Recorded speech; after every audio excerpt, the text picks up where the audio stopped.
강혜신의 오늘의 미국.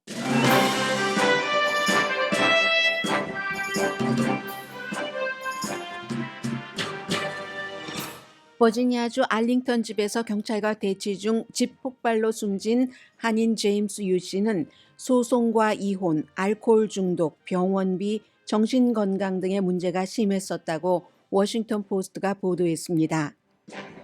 워싱턴 포스트에 따르면 김대중 전 대통령 고문이었다는 아버지에게 물려받은 재산 중 일부는 팔았고 폭발한 집을 팔아 위자료를 지급하라는 법원 명령을 받았으며 10학년 때부터 마신 술이 문제였고 자신을 변호하던 변호사로부터도 우편물을 보내지 말라는 요구를 받았을 정도로 보통의 삶을 살진 않은 사람입니다.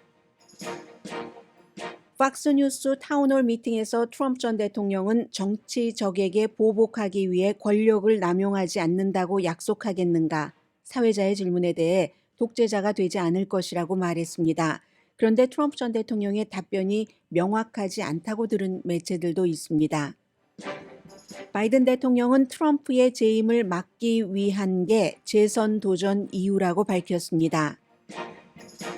그리고 트럼프 전 대통령의 라이벌 4명이 오늘 4차 예비선거 후보 토론회를 합니다. 민주당 기부자로부터 기부도 받은 니키 헤일리가 주목받는 토론입니다. 이스라엘 하마스 전쟁은 이제 가가호호 전투로 전환했습니다. 미국 하원에서는 반시오니즘을 반유대주의와 동등하게 보고 비난하는 결의안을 통과시켰는데 14명의 의원이 이스라엘 이슈인데 기권이 아니라 반대했습니다.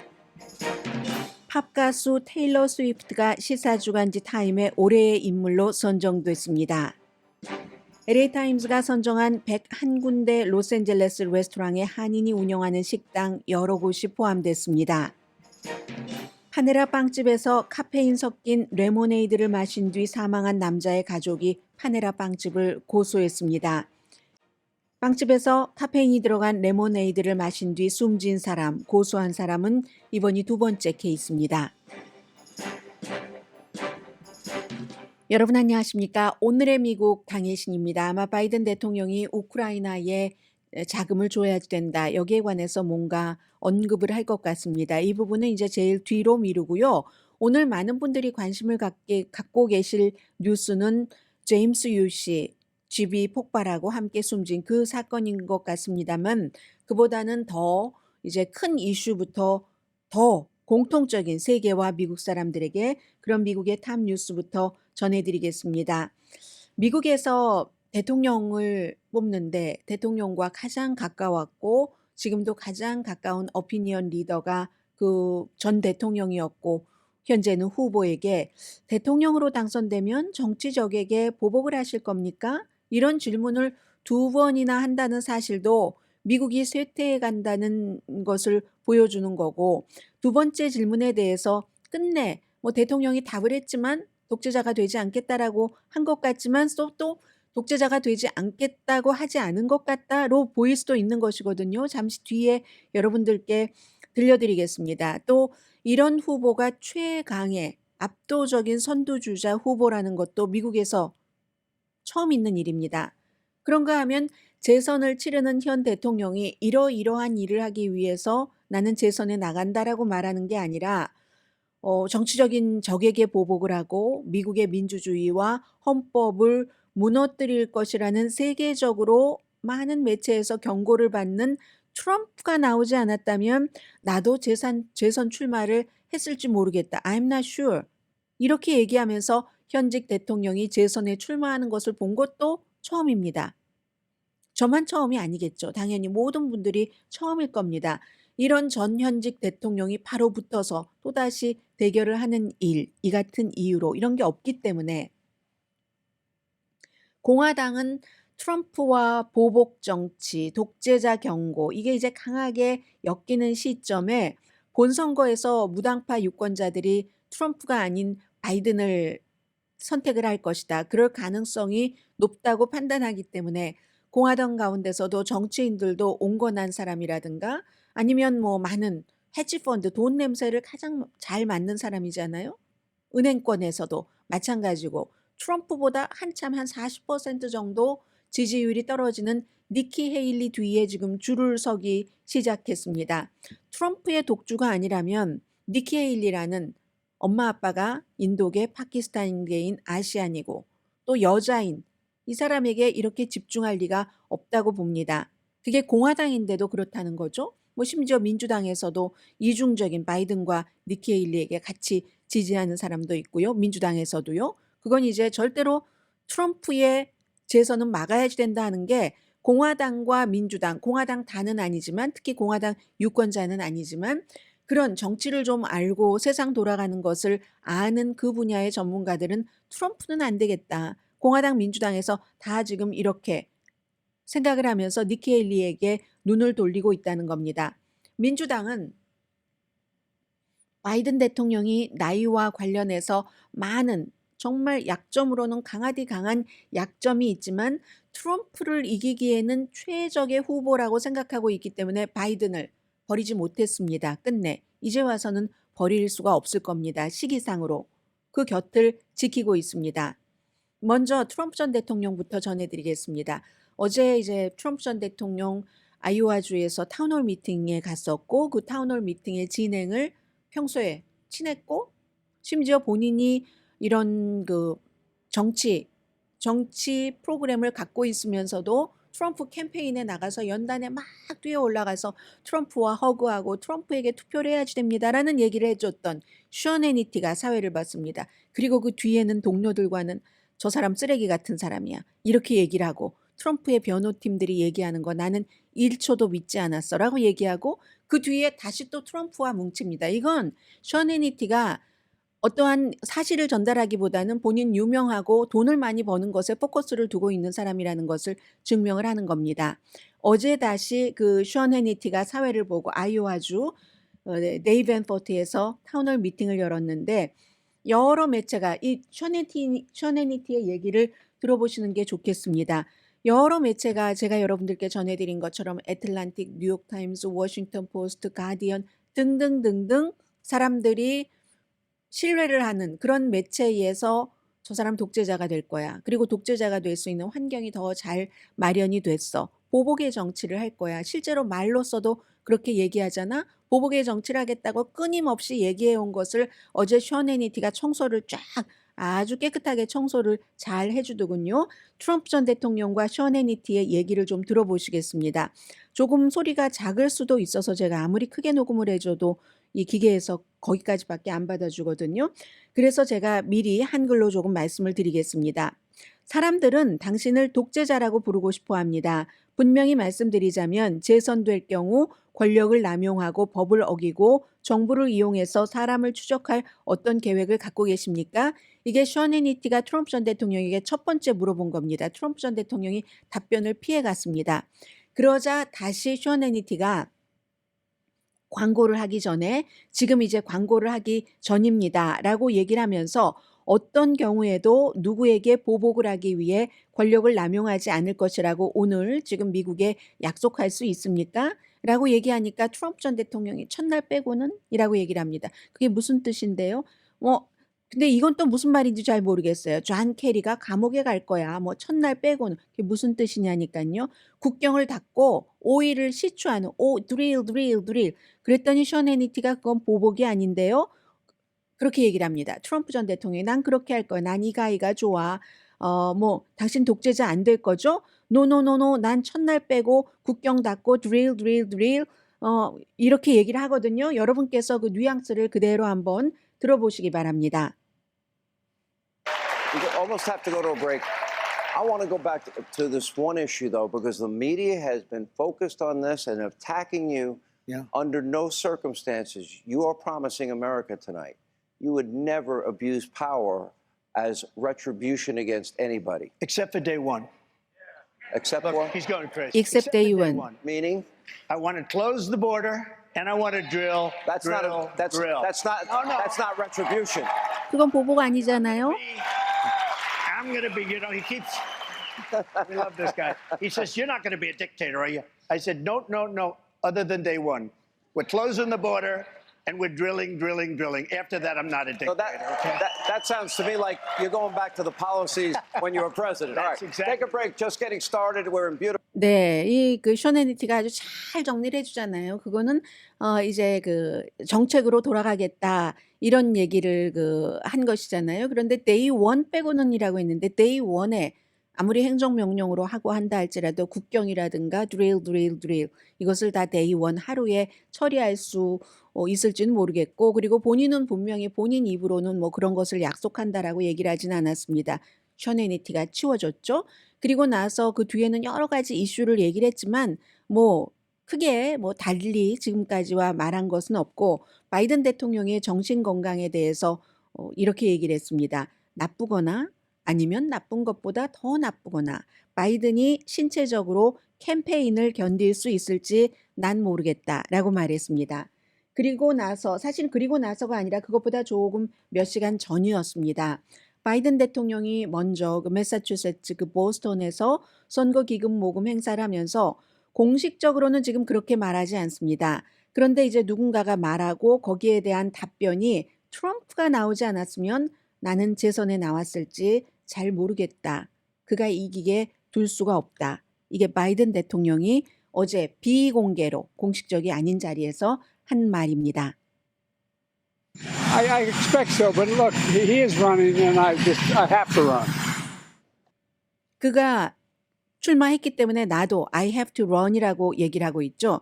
이건 바이든 대통령 일관성이 있는 건데 첫 번째 선거에 나왔을 때도 그렇게 말했습니다. 트럼프 전 대통령이 버지니아에서 무슨 유대인이 우리를 대처할 수 없고 흑인이 우리를 대처할 수 없고 라고 백인 우월주의자들이 시위하고 행진하고 마스크 쓰고 흰 두건 쓰고 그들 뭐 KKK 같은 여러 가지를 상징하는, 그랬을 때 트럼프 전 대통령이 저 사람들에게 좋은 사람이 있다. 똑같다. 양측에서 그러한 것을 반대하는 사람이나 백인 우월주의자들 가운데 좋은 사람이 있다라고 얘기를 했죠. 그때 바이든 대통령은 트럼프 전 대통령이 그런 생각을 갖고 있지 않고 그런 사람이 출마하지 않으면 나도 출마하지 않아, 그런 사람이 출마를 했기 때문에 내가 이겨야지 돼서 출마를 했다라고 바이든 대통령이 말을 했습니다. 지금 이제 이런 상태에서 오늘 저녁에 굉장히 중요한 공화당 예비선거 후보의 토론이 있는데 지지율은 대체적으로 공화당 안에서 트럼프가 제일 많고 디샌티스와 니키 헤일리가 비슷한데 트럼프 전 대통령의 반도 안 됩니다.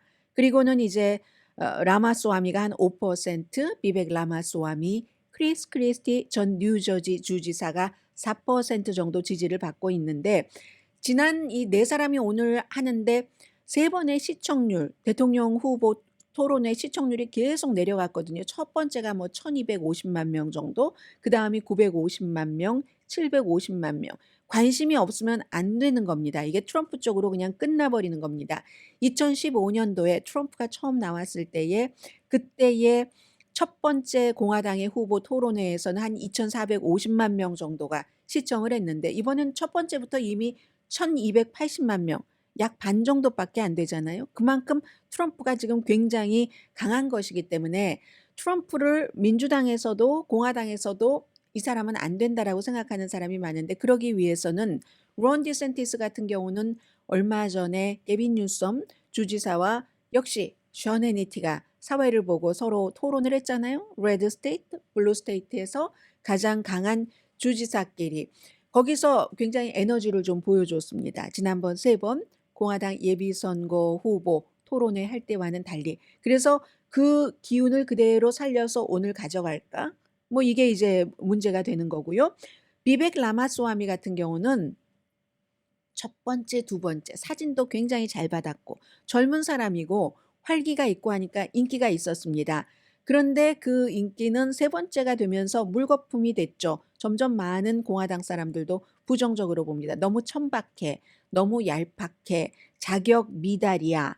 그리고 지난주에는요, 심지어 그의 아주 중요한 자문이 트럼프 팀으로 떠나가 버렸습니다. 이건 다 볼 것 다 봤다는 얘기잖아요. 그런 사람이 떠나갔다는 건.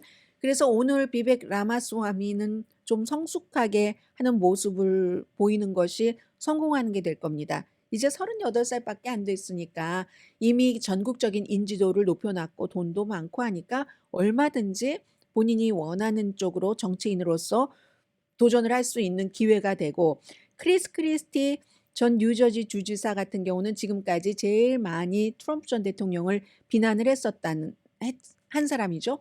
트럼프는 자격이 없더라는, 트럼프가 볼 때는 폭언을 제일 많이 한 사람입니다. 어쩌면 이번이 크리스 크리스티가 이제 토론을 하는 데는 마지막일 수 있습니다. 지지율도 제일 낮고 하니까요. 여기서 오늘 저녁에 봐야지 될 제일 중요한 사람은 미니 파도를 지금 타고 있죠. 이 파도가 아주 큰 파고가 높은 파도가 되느냐 안 되느냐가 이제 오늘부터 아이오와주 그 선거 사이에 정해지게 되는데, 니키 헤일리 전 유엔 대사, 사우스캐롤라이나 주지사, 여론은 올라가고 반 트럼프 보수적인 공화당도 그를 지지하고, 링크드인의 공동 창업자도 이 니키 헤일리 슈퍼팩에 25만 달러를 이제 저 민주당 바이든 지지하는 민주당인데 받으시겠어요? 하고 줬잖아요. 이건 바이든이 되면 좋지만 바이든이 안 되더라도 트럼프는 막아야지 되겠다 해서 니키 헤일리에게 돈을 지지를 하는 거죠.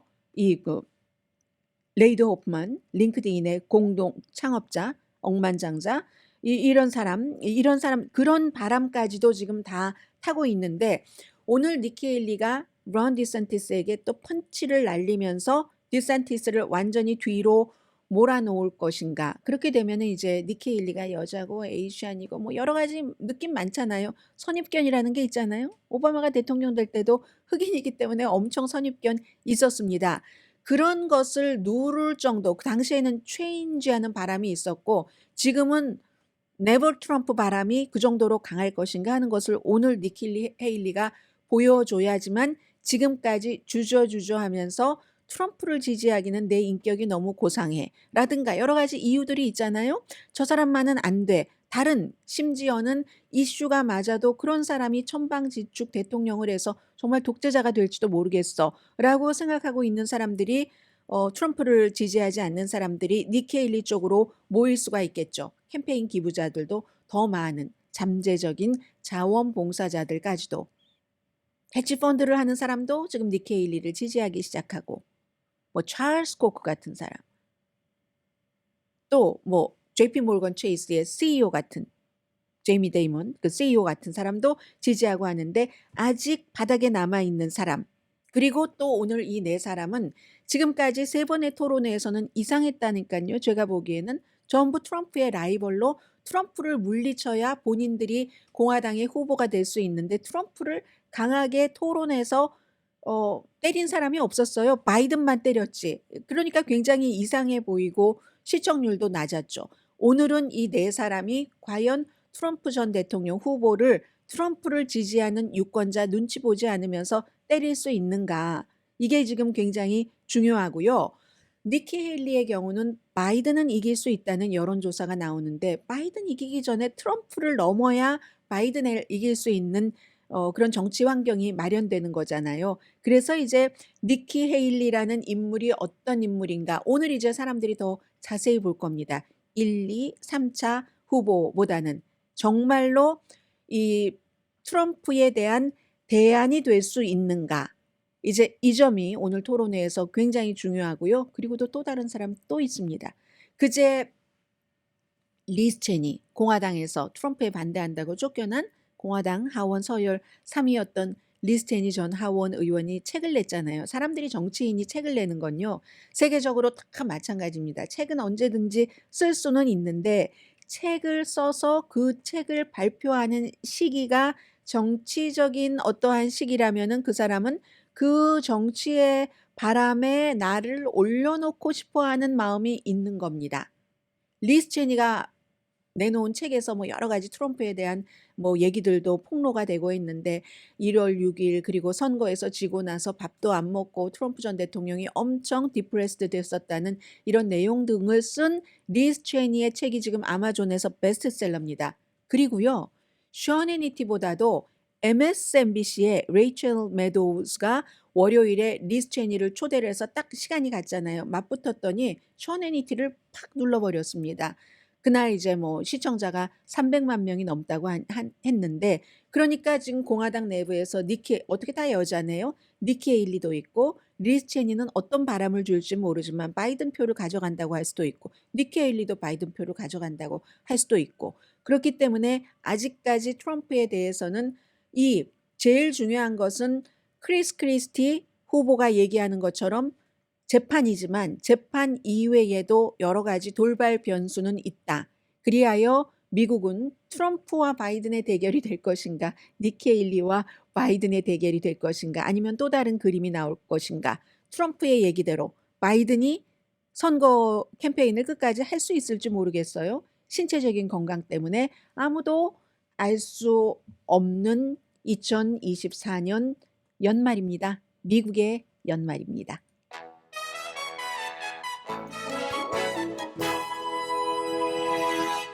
잠시 뒤에 여러분께서 아마 가장 많은 분들이 가장 궁금해하실 내용을 한인 언론보다 역시 그 지역이기 때문에 워싱턴 포스트가 더 자세한 내용을 보도를 했네요. 잠시 뒤에 전해드립니다. 라디오 서울 방송 오늘의 미국 듣고 계십니다. 오늘 그 워싱턴 포스트에 보면은 하나의 기사를 가지고 이제 어제 오후부터 그 집이 폭발했고 사람이 숨진 유해도 있고 한 게 이제 한인 제임스 유 씨 본인의 집이었고요. 혼자 살고 있었고 주변 이웃들은 뭐 차고에 뭐 짐 같은 것 있는 거 보면은 이사 갈 준비를 하고 있었던 것 같다. 이렇게 얘기를 하고 있고 이혼 소송에서 법원이 이 집을 팔아서 부인에게 위자료를 줘라 하는 그런 명령을 내렸는데 그 명령을 지키지 않고 있었다. 뭐 이런 내용들도 있는데 굉장히 이제 여러분들께서 이 내용을 궁금해 하실 텐데 워싱턴 포스트가요. 중요한 정치 기사 뭐 이 정도면 하루에 몇 번씩 업데이트를 할 수는 있지만 어제 하루에 오후 3시 이후에 3번이나 지금 이 기사를 업데이트를 했고 상당히 미국에서 볼 때는 너무너무 지금까지 보지 못했었던 본인이 살던 집안에서 그 집이 폭발해서 경찰과 대치 중에 숨진 케이스잖아요. 이 내용을 워싱턴 포스트의 3가지 기사를 좀 종합해서 전해드리겠습니다. 조명탄을 쐈다는 신고를 받았습니다. 그 플레어건을 쐈다는 신고를 받고 그리고 알링턴 경찰이 월요일 오후에 출두를 했죠. 이웃에는 이미 다 대피 명령을 내렸고요. 그리고는 이제 폭발 원인은 조사 중이지만 이게 뭐 몇 마일 떨어진 곳에서도 느꼈다고 하고 주변의 집 10채에서 12채는 좀 피해가 있답니다. 그 한 블록은 뭐 완전했고요. 뭐 30차례나 조명탄을 발사한 것이라고 하니까 수색 영장을 당연히 이제 그 전에도 여러 문제가 있었고 버지니아 그쪽에 이제 또 그 FBI 연방수사국 본부가 있잖아요. 본부가 있으니까 연방수사국에도 그동안 나에 대해서 뭐가 내가 억울하다 수사해 달라고 끊임없이 뭔가를 넣고 이 숨진 제임스 유 씨가 그랬었답니다. 경찰이 가서 확성기를 틀고 이제 여러 가지로 이제 회유도 하고 했는데 답을 하지 않아서 지금 워싱턴 포스트의 레이티스트 보도에 따르면 뭔가 화학 물질을 좀 경찰이 사용을 했었다는 것으로 지금 나오고 있습니다. 그런데 이 화학 물질은 불이 안 붙는 화학 물질 같은 것을 이제 집에 넣는다던가 하는 것이 있었던 것 같아요. 그러다가 이제 결국은 이제 그 집이 그 폭발해 버렸는데 총소리도 났고요. 완전히 그 폭발하고 나서는 그 블록 전체가 잔해가 막 덮여 있고 여러분들 텔레비전에서 엄청 많이 보셨을 겁니다. 세계적인 뉴스이기 때문에 이게 뭐 모든 대륙에서 다 크게 보도를 하고 있습니다. 다만 이제 주변 이웃들은 미리 대피하라는 명령을 내렸기 때문에 대피는 했지만 집으로 돌아갈 수 없는 가족들이 있고 폭발 원인에 대해서는 아직도 정확하게 밝혀지진 않았습니다. 그런데 이제 이분이 어제 그렇게 생을 마감하기 전에 여러 가지 케이스가 있었는데 키워드로 정리를 하자면 소송과 이혼과 알코올 중독과 정신 이상 뭐 이런 여러 가지 심지어 이제 본인의 변호사하고도 아규하는 것들이 많이 있었는데 오랜 동안 소송을 했는데 그 많은 소송들이 거의 이제 증거 없는 음모 이렇게 해서 계속 이제 그 기각을 당하고 있는 겁니다. 심지어는 뭐 옆집 사람이 나를 스파잉한다 이런 것까지요. 뭐 스토킹하고 뭐 괴롭히고 뭐 그런 등등. 그리고 이제 그런 것들을 본인의 뭐 링크드인이라든가 유튜브라든가 그런 여러 소셜 미디어에서도 올렸는데 법원에서는 일관되게 이게 법적으로 소송이 될 만한 조건이 맞지 않는 거잖아요. 우리가 이제 그 트럼프 전 대통령의 변호팀들이 계속 부정선거다라고 이제 그 법원에 접수를 했었을 때 법원에서 일관되게 받아서 잘 알려진 케이스가 이거는 요건이 갖춰지지 않는다. 법적으로 소송을 하려면 이러한 요건이 있어야지 되는데 제임스 유씨 케이스도 몇 년 동안 계속 소송을 했지만 법원은 일관되게 기각을 했습니다. 그리고 알링턴 경찰은 지난 몇 년 동안 이제 소음 신고를 받은 적은 있대요. 그래서 이 제임스 유 씨를 그 만난 인터뷰를 한 적은 있는데 아무튼 이 제임스 유 씨는 뭐 사기 혐의다. 심지어는 뭐 기자들에 대해서도 소송을 제기를 하고 했는데 몇 년에 걸쳐서 연방 수사국 FBI에 계속 연락을 했답니다. 이 케이스, 이 사기 케이스 좀 수사해 달라고. 그런데 어떠한 케이스도 수사된 적이 없습니다. 연방 수사국이나 법원이나 똑같이 제임스 유 씨의 주장을 받아들여 주지 않은 겁니다. 이분은 누구누구를 소송했냐면 주변 사람들은 다 소송을 한 거예요. 뉴욕과 버지니아주에서 양쪽에서 변호사, 본인을 변호했었던 변호사도 그렇고 판사, 의사, 또 친척들도 자신의 권리를 침해하려고 공모한다.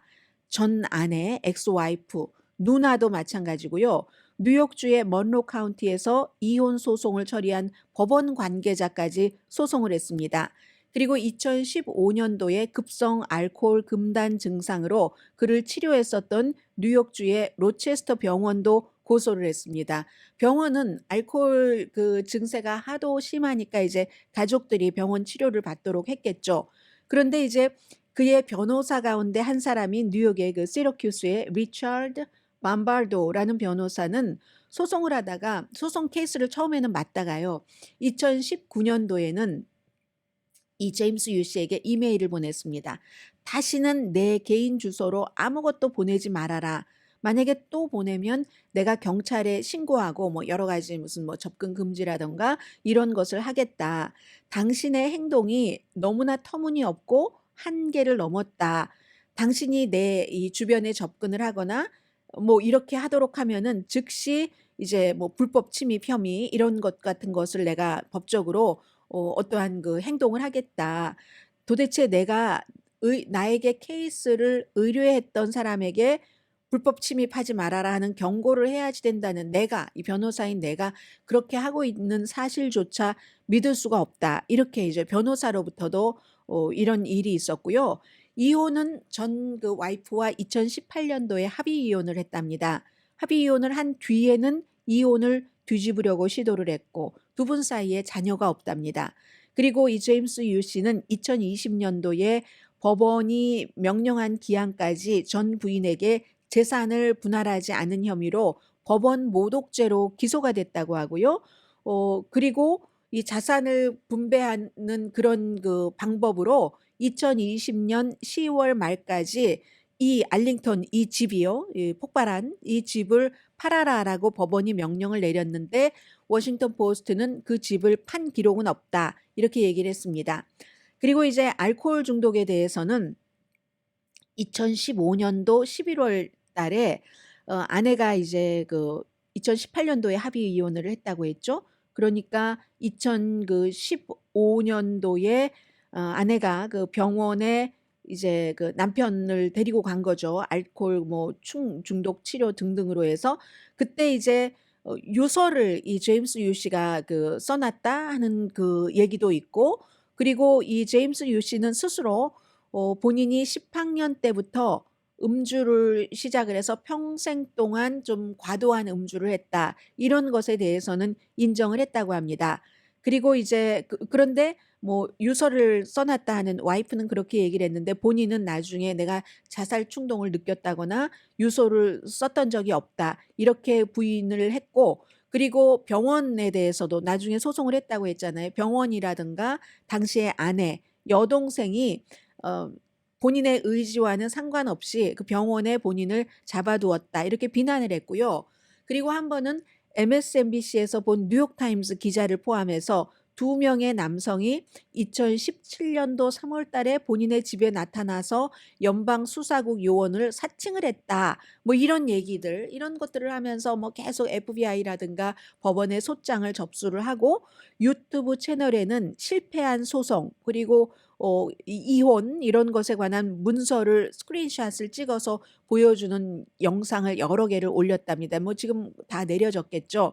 그리고 링크드인에서는 본인이 이제 미국 정부 부패 같은 것을 뭐 막 비난을 했는데 여러 가지 뭐 FBI는 본인 얘기를 들어주지 않고 법원도 본인 얘기를 들어주지 않고 하면서 지금 폭발한 이 집의 옆집 부부 사진도 업로드를 했답니다. 그런데 그 사람들을 미스터 미세스 스미스 이건 이제 브래드 피트하고 안젤리나 졸리가 그 스파이 커플 영화를 맡은 스파이 커플을 맡은 영화잖아요. 그러니까 옆집 사람들이 마치 자신을 이렇게 스파잉하고 있다, 감시하고 있다 하고 주장을 하기도 했고요.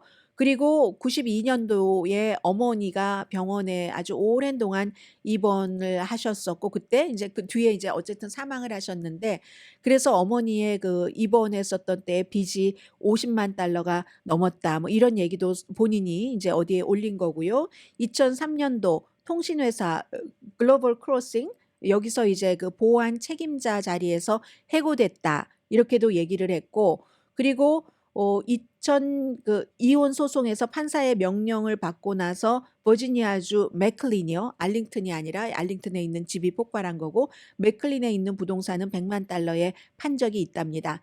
아무튼 그리고 그 소송 서류에서 나온 거죠. 아버지가 그 김대중 전 대통령의 그 고문이었다. 뭐 대선 후보였었을 때 그런 얘기고 어머니는 아마 뭐 보이스 오브 아메리카에서 일하셨는가 봅니다. 그런 얘기 본인이 다 얘기를 했고 그리고 치료를 받고 있긴 한데 본인이 그 치료는 길고 느린 과정이다. 이렇게 얘기를 했다는 것. 아무튼 이런 여러 가지 스토리들이 있었던 제임스 유 씨가 그런 식으로 사망을 해서 지금 집이 폭발한 원인에 대해서는 아직 그 결과가 나오지 않았거든요. 그게 이제 포커스가 되고 그 이전에 오랜 동안 이런 문제가 있었다 하는 스토리입니다. 워싱턴 포스트가 제일 그 자세히 보도를 했어요. 워싱턴 포스트는 이제 한국일보와 어떠한 그 협력을 하고 있는 회사라는 건 말씀드리고요.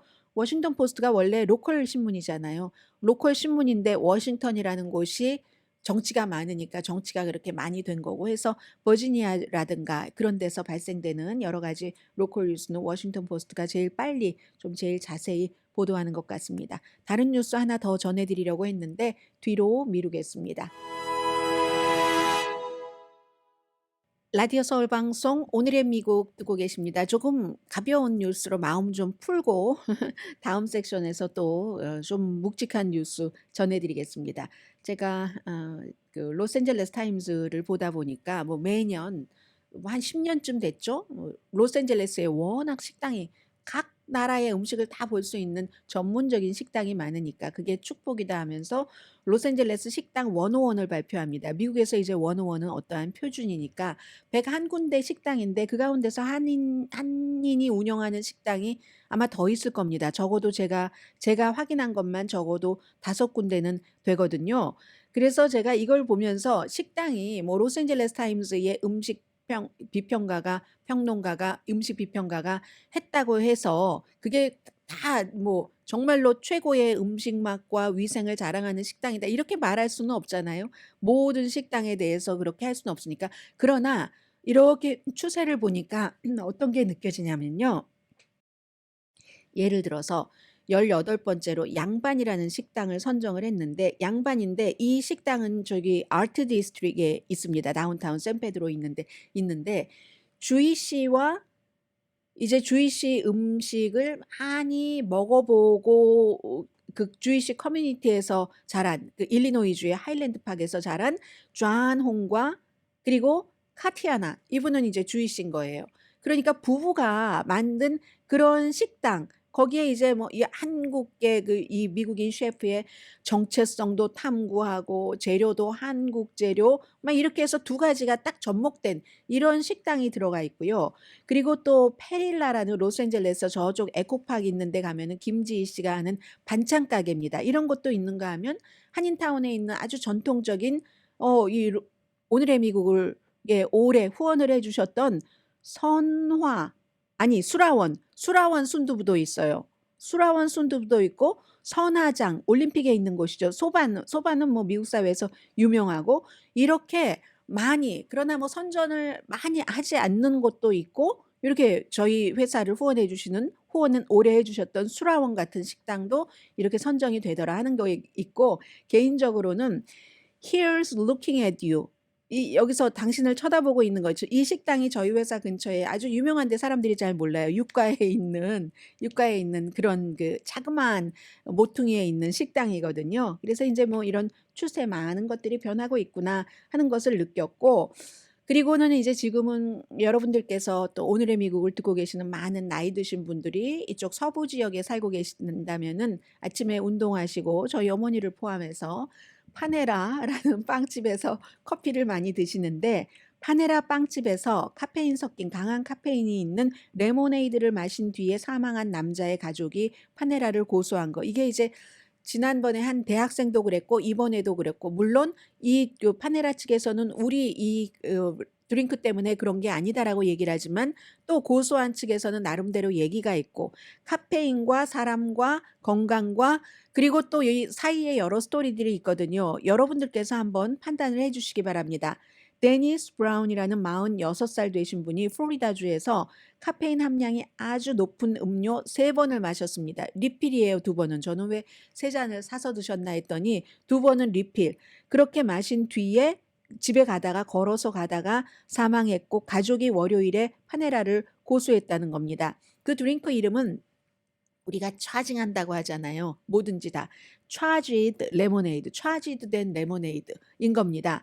그래서 이분이 10월 달에 이 플로리다주에서 먹고 집에 가던 중에 심장 발작을 겪은 뒤에 사망을 했다는 겁니다. 그러니까 가족 뭐 어머니 동생들이 고소를 했는데 델라웨어의 고등법원에 고소를 했는데요. 12온스의 레드불도 아주 세잖아요. 그리고 16온스 몬스터 에너지 드링크들 굉장히 세죠. 이게 젊은 사람들에게 문제잖아요. 그걸 합친 것보다도 더 많았다는 겁니다. 3잔을 마셨으니까 더 하겠죠. 그런데 이 회사는 저희 이 드링크가 어린이 뭐 임산부 뭐 이런 이제 고소한 측에서는 뭐 이런 사람들에게 위험하다 하는 걸 충분히 알렸어야지 되고 그걸 또 회사에서도 알고 있어야지 되고 그런데 그렇지 않았다 해서 고소를 한 거고요. 회사에서는 앞으로 더 뭐 여러 가지 카페인 공개를 더 이제 강하게 하겠다라고 하면서 우리 그 드링크는 굉장히 안전하다. 물론 숨지신 분과 가족에게는 애도를 표하지만 그분의 사망은 우리 파네라의 드링크를 마시고 그랬다는 것이 아니라고 본다라고 얘기를 하고 있는 겁니다. 근데 기본적으로 이제 카페인이 많으면 그게 이제 더군다나 심장이 약하신 분이나 이런 분께는 영향을 미칠 수가 있잖아요. 지난 10월 달에도 역시 이 charged 레모네이드를 마시고 9월 달에 사망한 심장 질환을 앓고 있던 대학생의 부모 사망을 했어요. 이미 그 부모가 파네라를 상대로 소송을 했거든요. 당시에는 이제 21살의 학생이었는데 이 정도면 안전하겠지 카페인이 하고 마셨는데 파네라 웹사이트에 따르면 일반 그 차지드 레모네이드에는 260mg의 카페인이 들어있고 큰 사이즈는 390mg 카페인이 들어있답니다. 이분이 숨지신 분이 어느 사이즈를 마셨는지는 나와 있지 않아요. 근데 식품의약국에 따르면 대부분의 건강한 성인은 뭐 브랜드와 뭐 로스팅한 것에 따라 다르긴 하지만 하루에 최대 400mg의 카페인 또는 일반 커피 4잔에서 5잔 정도는 마셔도 된다는 거거든요. 그러면 이게 파네라에서 판 이 레모네이드 큰 것은 390mg 뭐 4잔이나 5잔 마셔도 되고 그분은 심장 질환이 있었고 3잔 정도 마셨다는 거잖아요. 그래서 제가 여러분들께 말씀드리고 싶은 것은 에너지 드링크 같은 거 나이 드신 분들 많이 드시지는 않지만 카페인도 난 진한 커피가 좋아하면서 진한 커피가 맞을 수도 있어요. 지방 많이 드시는 분, 심장 다른 뭐 기타 질환이 없으신 분 그러나 뭐든지 지나치면 안 된다. 조심을 해야지 된다는 겁니다. 이분은 돌아가신 분은 고혈압, 발달지연, 주의력 결핍, 또 약간의 지적 장애, 흐릿한 그 시력을 일으킬 수 있는 염색체 장애가 있으신 분이랍니다. 그래서 이제 이런 것들 여러분들께서 좀 신경을 쓰시라 하는 뜻에서 말씀드렸습니다.